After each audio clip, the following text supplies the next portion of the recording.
कचऱ्यामुळे मास्क्या ढासं वगैरे घरामध्ये भरपूर यायले आणि दिवसभर घाण वास येते घरामध्ये। वडगाव ओमकारनगर येथील स्मशानभूमीच्या पलीकडील सरकारी खुल्या जागेत महानगरपालिकेकडून परिसरातील ओला व सुका कचरा एकत्र केला जातो। त्या ग्राउंडवर सकाळपासून कचरा वाहतूक करणाऱ्या घंटागाडी आणि ट्रक ये-जा करत असल्यामुळे कचरा ढिगाऱ्यातील काही भाग रस्त्यावर पडतोय, ज्यामुळे परिसरात दुर्गंधी पसरली आहे। या ग्राउंडवर एकत्र करणारा कचरा तात्काळ थांबवा अशी मागणी नागरिकांनी केली आहे। कचऱ्यामुळे मास्क्या ढासं वगैरे घरामध्ये भरपूर यायले, त्याच्यामुळे लहान मुलं वगैरे आजारी पडायचे प्रकरण चालू झालेलं आहे इथं आणि दिवसभर घाण वास येते घरामध्ये। आम्हाला दरवाजे बंद करूनच बसावं लागलाय दिवस।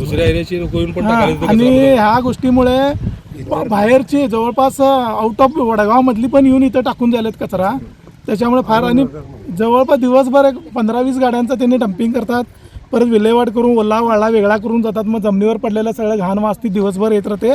त्याच्यासाठी आमची विनंती आहे की इथं वट कचऱ्याचं काहीच करू नये वट प्लीज।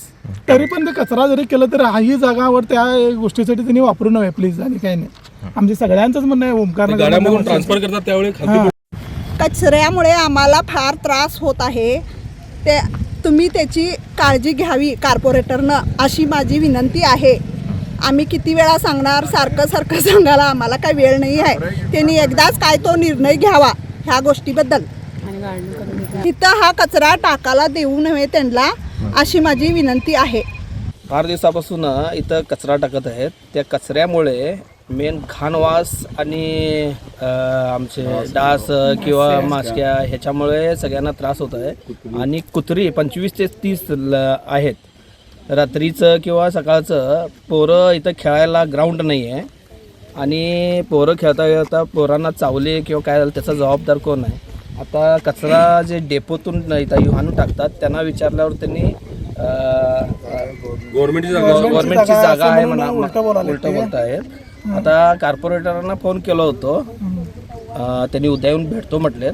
आम्हाला एकच आमची विनंती आहे की इथं कचरा नको आहे, विल्हेवाट लावायचा नाही कचऱ्याचा।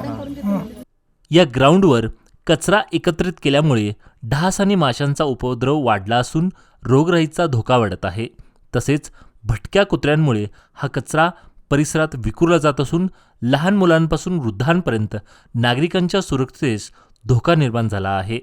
स्मशानभूमीच्या पाठीमागील भिंतीचा काही भाग कोसळल्याने तेथील कचरा कुत्र्यांमुळे परिसरात पसरत आहे। दरम्यान आज परिसरातील नागरिकांनी येथे कचरा वाहतूक करणाऱ्या वाहनांना कचरा डम्पिंग तसेच दुसऱ्या वाहनात कचरा भरण्यापासून थांबवलं आहे। त्याचबरोबर नागरिकांनी महानगरपालिकेकडे तातडीने कारवाई करण्याची मागणी केली असून महापौर मंगेश पवार यांनी आपण लवकरच या ठिकाणी स्वतः भेट देऊन समस्या समजून घेऊन त्यावर उपाययोजना करण्यात येईल असं आश्वासन दिलं। करतात नाही त्यावेळेला कचरा फार पडतोय इथं खालती, त्याच्यामुळे फार त्रास होतोय आणि कचरा तसंच राहतोय। ते बघून लोक काय समजतात इथं कचऱ्याचे म्हणजे कुंडा आहे म्हणून इथं आणून टाकून जातात दुसऱ्या लोकांनी, त्याच्यामुळे फार कचरा वाढायला इकडे आणून ट्रान्सफर करतात, दुसऱ्या ट्रान्सफर करतात एक गाडी म्हणून दुसऱ्या गाडी म्हणून ट्रान्सफर करते वेळी खाली पडते ते कचरा, ते बघा त्या खाली केवढा पडलाय कचरा। ऍक्च्युली सगळ्या गाडी ओतून ओला वाळा वेगळा करायला, त्याच्यामुळे घाण होऊन डास वगैरे होऊन फार त्रास होणार, वास तर भरपूर येते। ಎಲ್ಲರೂ ಓಂಕಾರನಗರ್ ಸೆಕೆಂಡ್ ಕ್ರಾಸ್ ಹತ್ತಿರ ಕಸವನ್ನು ಚೆಲ್ಲುತ್ತಿದ್ದಾರೆ। ಆದ್ದರಿಂದ ನಮಗೆ ಇಲ್ಲಿ ಎಲ್ಲ ಕಡೆ ತುಂಬ ಹೊಲಸು ವಾಸು ಹಾಗೂ ಮಕ್ಕಳಿಗೆ ಹಾಗೂ ಹಿರಿಯರಿಗೆ ಎಲ್ಲರಿಗೂ ಅನಾರೋಗ್ಯವಾಗುತ್ತಿದೆ।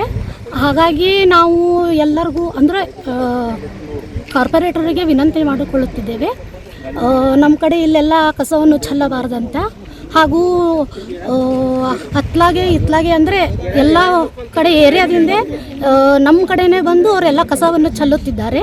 ಹಾಗಾಗಿ ನಾವು ಎಲ್ಲರಿಗೂ ಒಂದು ವಿನಂತಿಯನ್ನು ಮಾಡುತ್ತಿದ್ದೇವೆ, ಅವ್ರು ಯಾರೂ ನಮ್ಮ ಓಂಕಾರನಗರ್ ಸೆಕೆಂಡ್ ಕ್ರಾಸ್ನಲ್ಲಿ ಕಸವನ್ನು ಚೆಲ್ಲಬಾರದಂತ ವಿನಂತಿ ಮಾಡಿಕೊಳ್ಳುತ್ತೇವೆ।